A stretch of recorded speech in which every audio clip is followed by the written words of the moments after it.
Welcome to another episode of Seeing Them Live, a podcast featuring memorable concert stories from live music fans.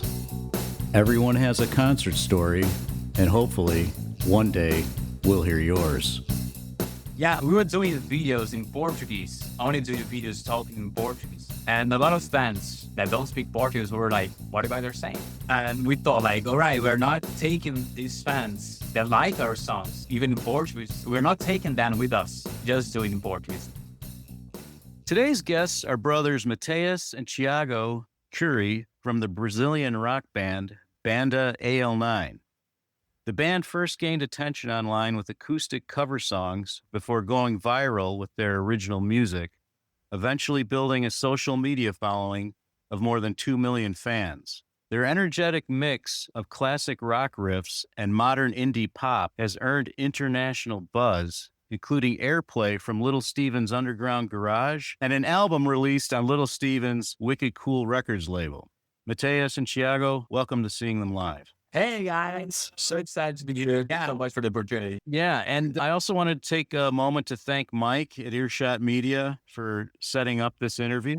Yeah, Mike's amazing. Yeah, he's great. And also wanted to let the listeners know at the end of this interview, you guys are going to be performing one of your new songs acoustically. Yeah, he can do it all. Yeah, our latest single. Yeah, it's the latest single. She can do it all. So, guys, I thought we'd just jump into the first concert, which, Matheus, you said you were 12 and Thiago, you were 10, right? Yeah, 2010. Damn. Yeah.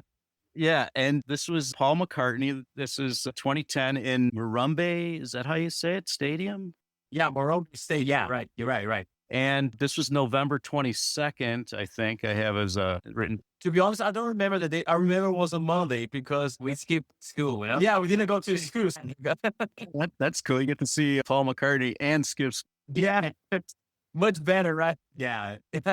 Exactly. But yeah, this is a pretty big place. The capacity varies between 66,000 and 77,000. Yeah, it's a huge stadium in Brazil, like one of the biggest stadiums. Yeah, well, one of the biggest stadiums in São Paulo. Yeah. Okay.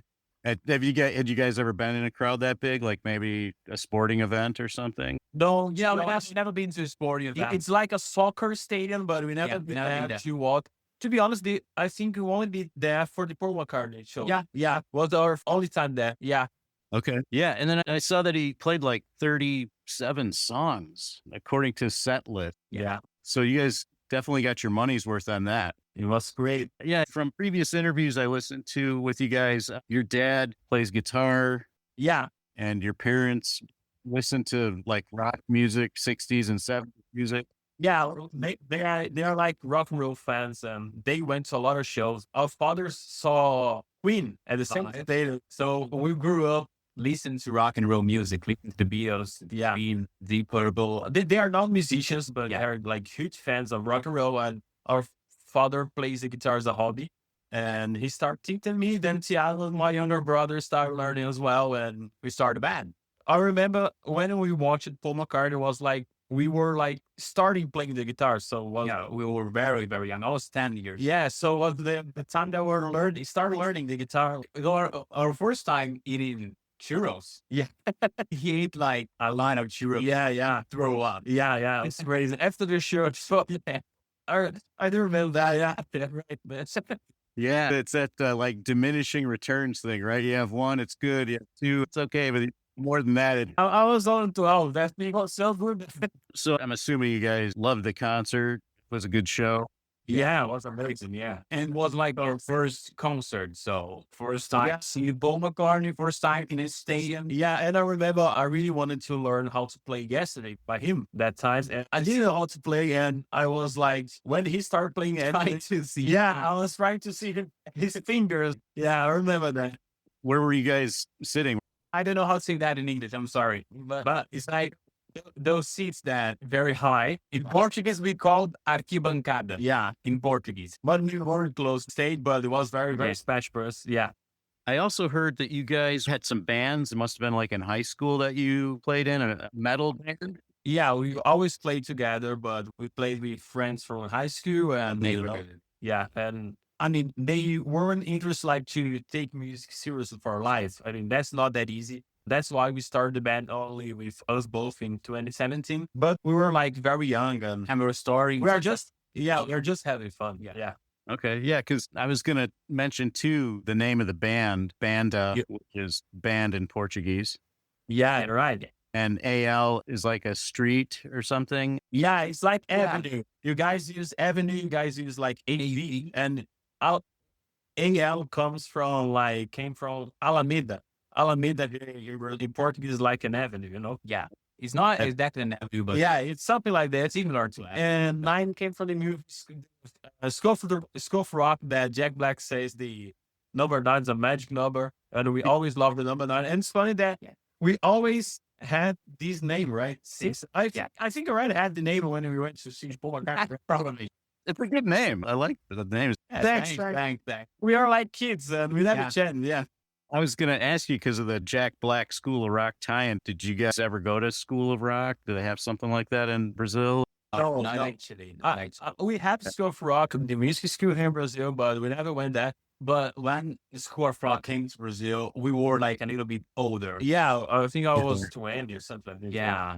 So yeah, when you guys filled out the guest form, they put Yeah. a couple of most surprising concerts, but I wanted to put that on hold a little bit and then talk about this transition, in 2017. Mhm. You guys start putting out, I guess, TikTok videos or social media. Yeah, and actually, in 2017, we're posting all on YouTube and Facebook. Yeah. We didn't have TikTok yet. I didn't even know. TikTok, Oh, right. Yeah. No, that's true. Yeah. I think it's why it's fine. Yeah. But our strongest social media at that time was the Facebook.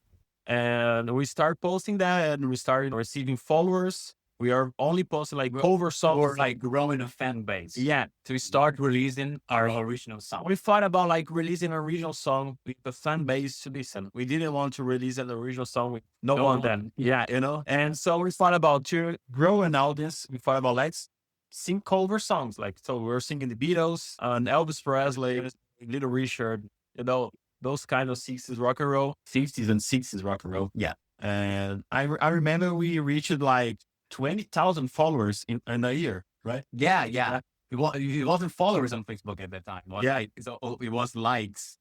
They liked your page. Yeah, you're right. Yeah. Because then in like 2019, you guys released this debut EP. Yeah. 7 songs. This is online. Yeah. You're right. Right. And I remember the first song. Yeah, we had one song called Yeah, that time we only had fans in Brazil, so all the songs were in Portuguese.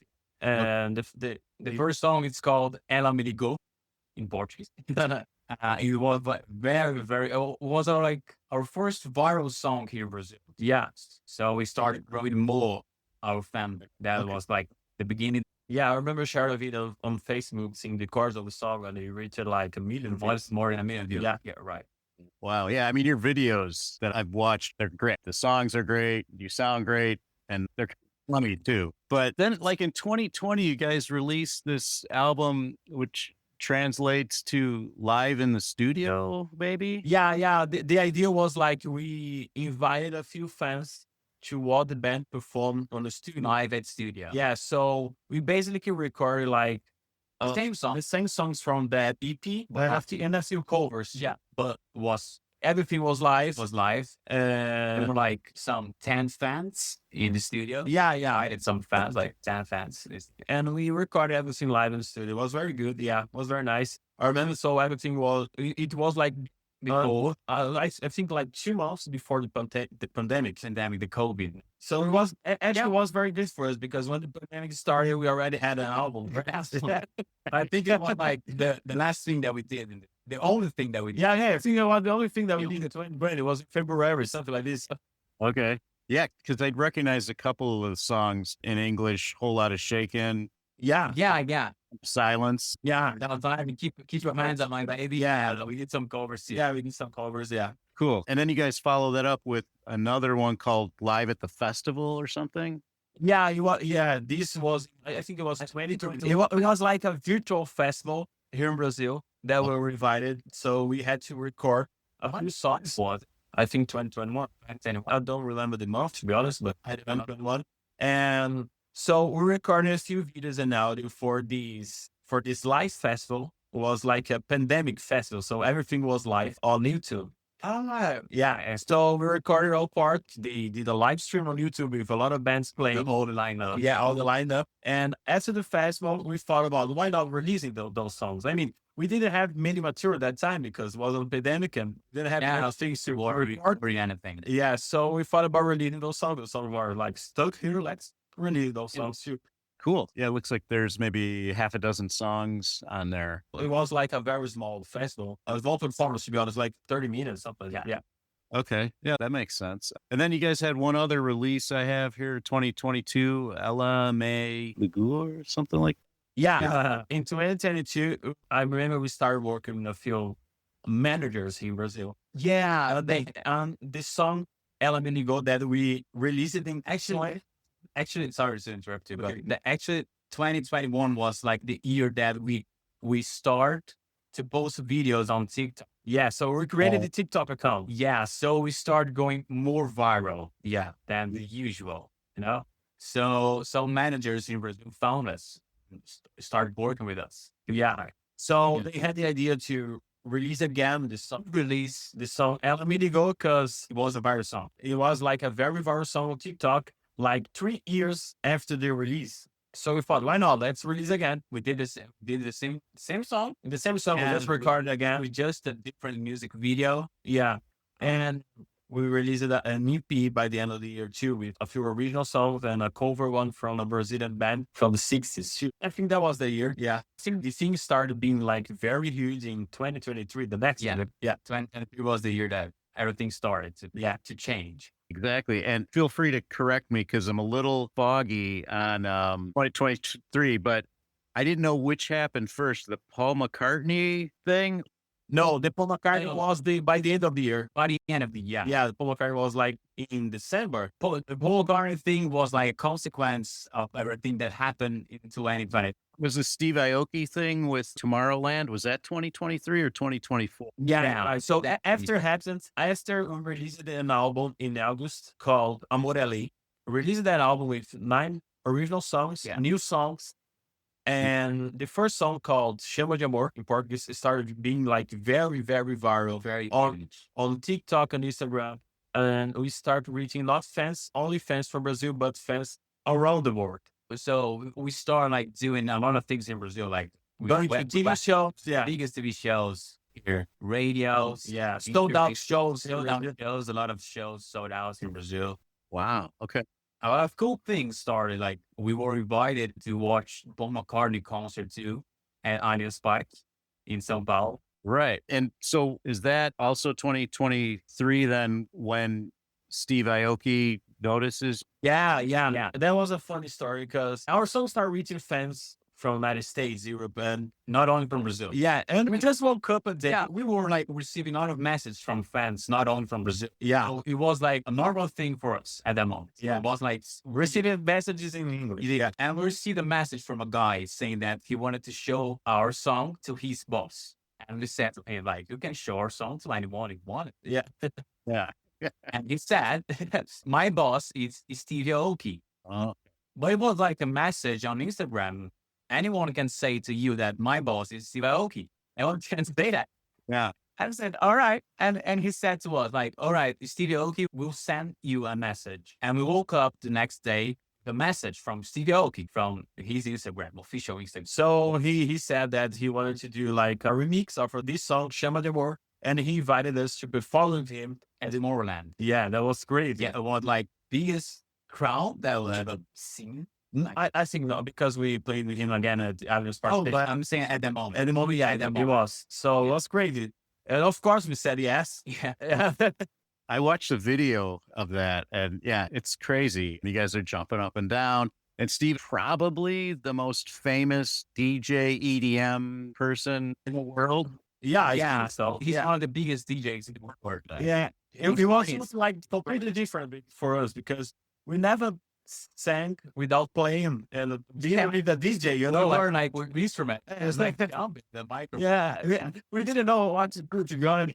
You know, that's what's cool about your music. There's a familiar sound to it, 60s, 70s, but the voices are different and fresh. And then this just goes to show I mean, he's taking your music, which is really cool, and then he's putting this whole dance spin on. It's not crazy, but it worked. It was great. We loved it. What he did. Yeah, it was an amazing experience. And that's a cool thing about Steve Aoki. Well, at Tomorrowland, at backstage, we were talking to Steve Aoki about releasing the remix. Because when we went to the Tomorrowland, we haven't released the song, the remix with him. It wasn't released yet. Yeah. And he talked about us doing the song in English.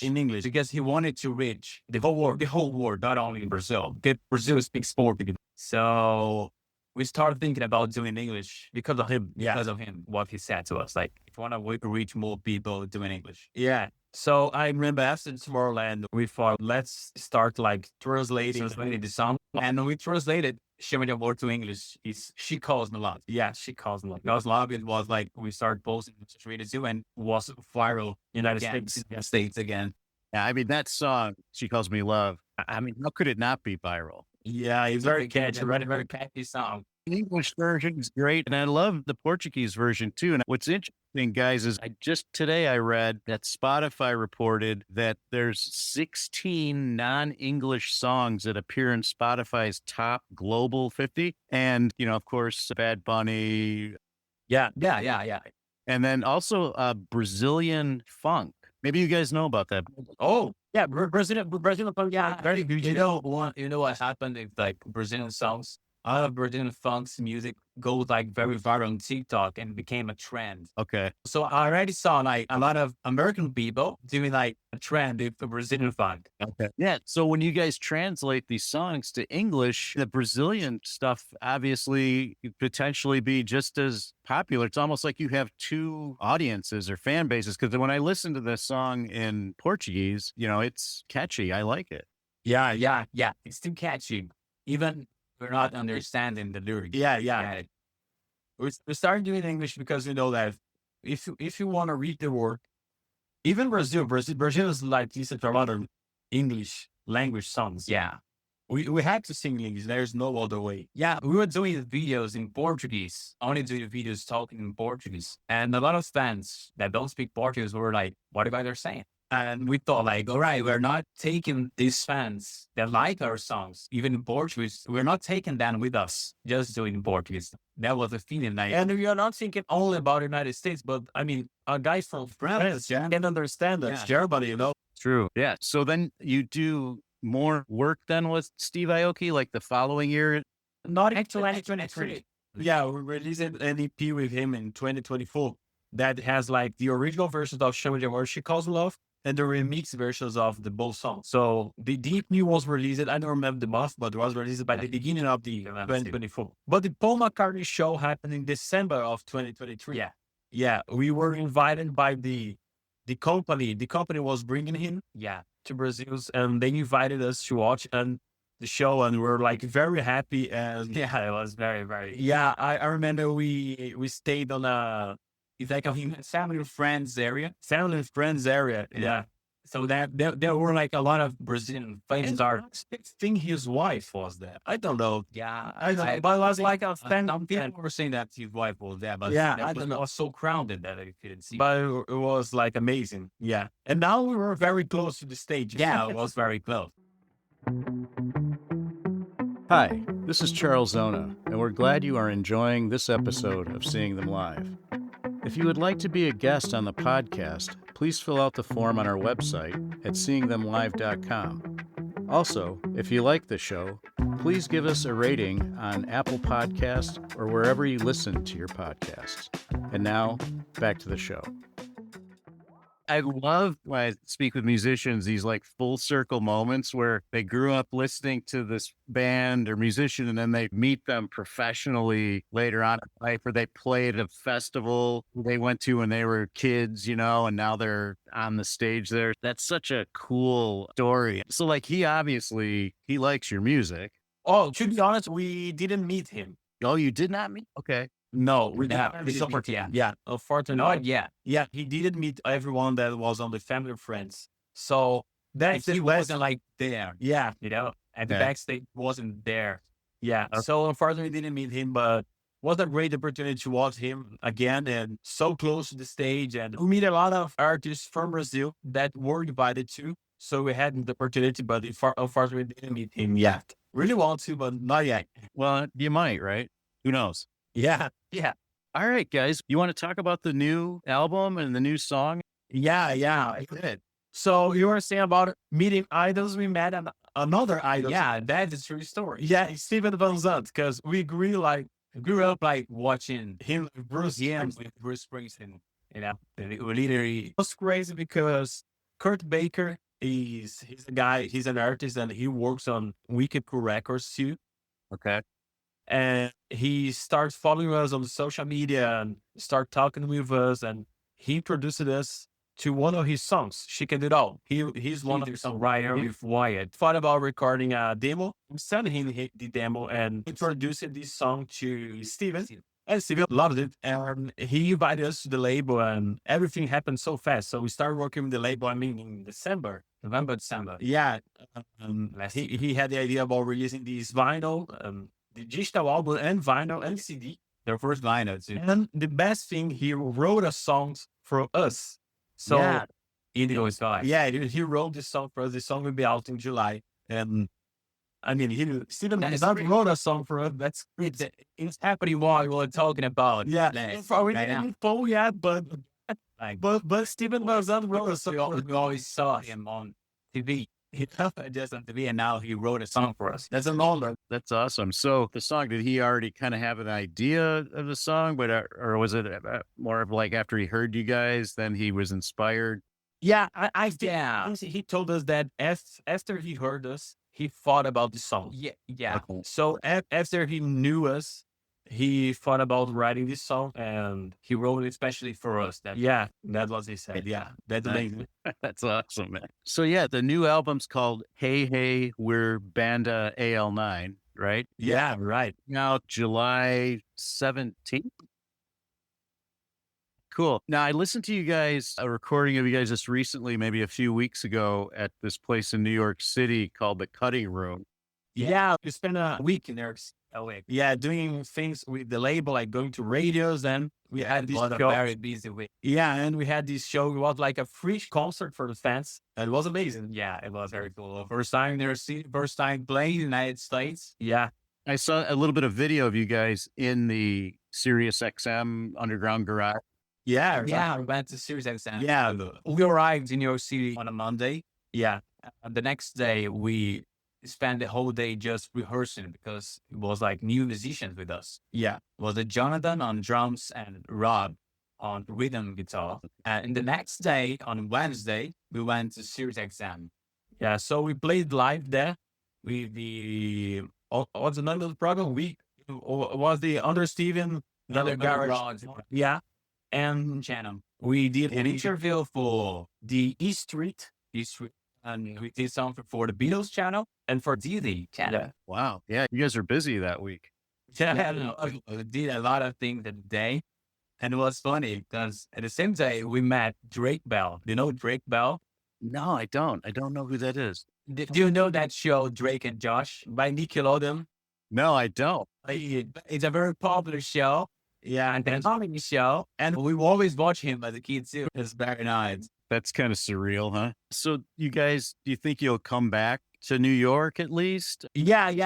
Actually, the label is like organizing everything for a tour after the album. So we'll probably be back after July to the United States. And yeah. probably back in New York City. Yeah, probably. Yeah, I don't know yet, but Yeah, the label is there. So yeah, it's the lady is from New York City. Okay, cool. Any plans to go like to Chicago or LA, do you think? Want to? not yet. We don't know the cities that they are They're planning. yeah. But I really want to. I really want to go to Chicago. Yeah. Yeah, if you guys come out this way. I hear your favorite food's fried chicken. We could go get some fried chicken or something. Yeah. I love fried chicken. I really love. Don't tell me. Do you guys have good fried chicken there? Oh, yeah. Oh, really? I really like pizza. Yeah, easy love in New York. Yeah, but I heard it's like they're like a different kind of pizza in Chicago, right? Or am I wrong? It is. Yeah. I mean, there's so many different styles, but like Chicago deep, it's like super thick with cheese and it's a whole kind of. I didn't try. We love food. So you guys are going to play a song here, your latest song acoustic? Yeah. So like that, She Can Do It All, our latest single. Our first single with the Wicked Cool Records. Yeah. Let's go. Okay. Yeah, let's hear it. 1, 2, 3, 4.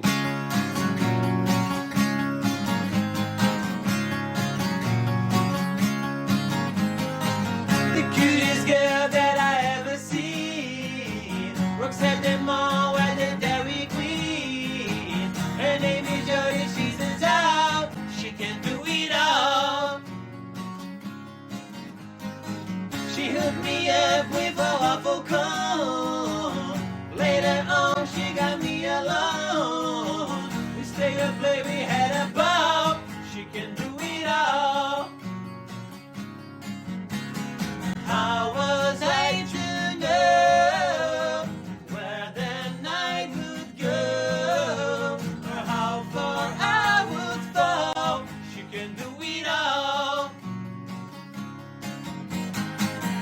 Every time that she says goodbye, she leaves me with a sugar high. She always answers when they call. She can do it all.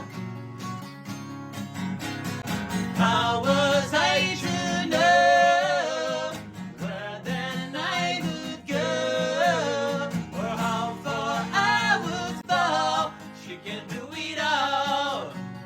Yeah, yeah. I'm not one for taking chances on cliché summer romances. We made it to the fall. She can do it all. I had plenty of girls before, but no one damn were like you. All the things you taught me how to do.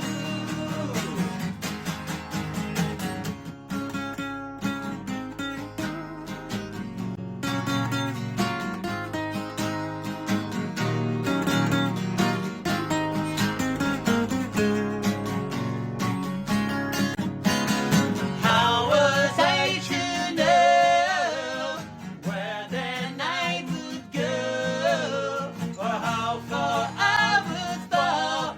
She can do it all. You know I'm telling you that I'm not one for taking chances on cliché summer romances. We made it to the fall. She can do it all. She can do it all. She can do it all.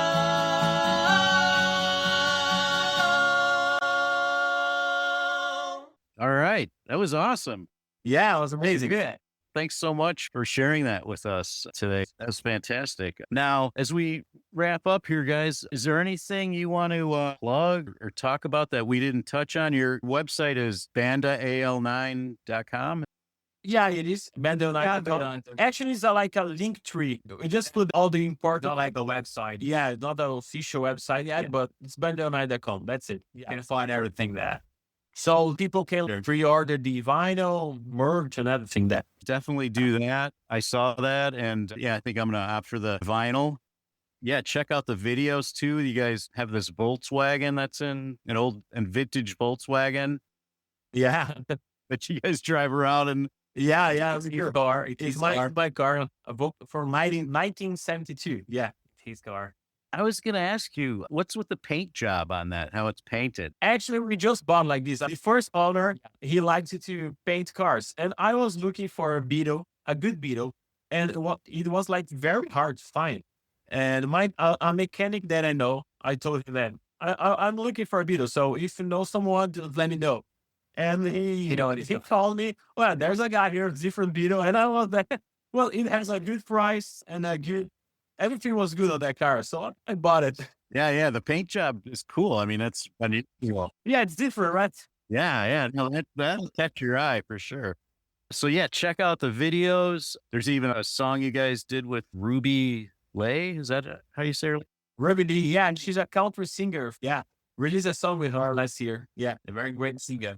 Blue Road, I believe is the name of the song. Yeah, right. Yeah, that's really cool too. So check out the videos and yeah, pre-order the album, CD, etc. And yeah, hopefully in the summer, maybe we'll see you guys out on tour in the States. Yeah. It'd be fun. go to Chicago. Yeah, I want to try that fried chicken. We want to start a tour just to eat different food. Yeah, Just to try pizza. That's probably one of the most fun parts of touring is different food. All right, guys. Well, thanks so much for coming on Seeing Them Live and sharing that song. And Banda AL9, we'll look for you out on the road and look forward to new music coming out. yeah. Thank you, guys. That's a wrap for our show. I want to thank today's guests for sharing their concert stories with us. Make sure to check out our show notes at seeingthemlive.com for links to websites, photos, and other artifacts mentioned in the show. I also want to thank my producer, Doug Florzak. The theme music for the show was composed by Doug and is featured on his album, Flagstone. If you have a concert story you'd like to share on our podcast, please visit our website and click on Become a Guest in the main menu. Then fill out the form and click the Submit button. If you seem like a good fit for the show, we'll contact you via email. I guess it's time to head for the exits. We'll see you next time on Seeing Them Live.